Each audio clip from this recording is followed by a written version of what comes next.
दोस्तों, पुराने ज़माने की यह बात है।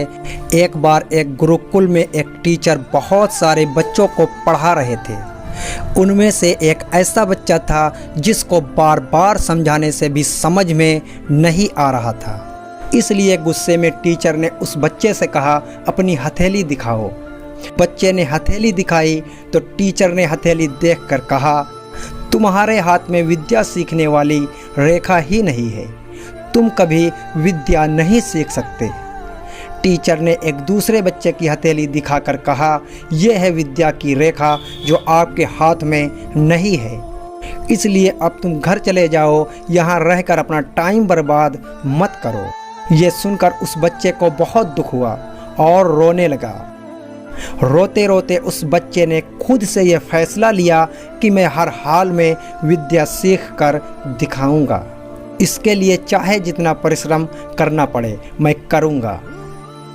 और फिर इसी जुनून की वजह से उस बच्चे ने अपनी हथेली पर एक नुकीले पत्थर से रगड़ रगड़ कर विद्या सीखने वाली रेखा बना डाली और हथेली खून से लथपथ हो गई। इसके बाद उस बच्चे ने टीचर को अपनी हथेली दिखाई और कहा, सर जी, अब मैंने अपनी हथेली पर विद्या सीखने वाली रेखा बना डाली है, अब तो मैं विद्या सीख सकता हूँ। बच्चे का विद्या सीखने का ऐसा जुनून देखकर टीचर हैरान हो गए और तुरंत बच्चे को गले लगा लिया और कहा कि बेटा, अब तुम्हें विद्या सीखने से दुनिया की कोई भी ताकत रोक नहीं सकती।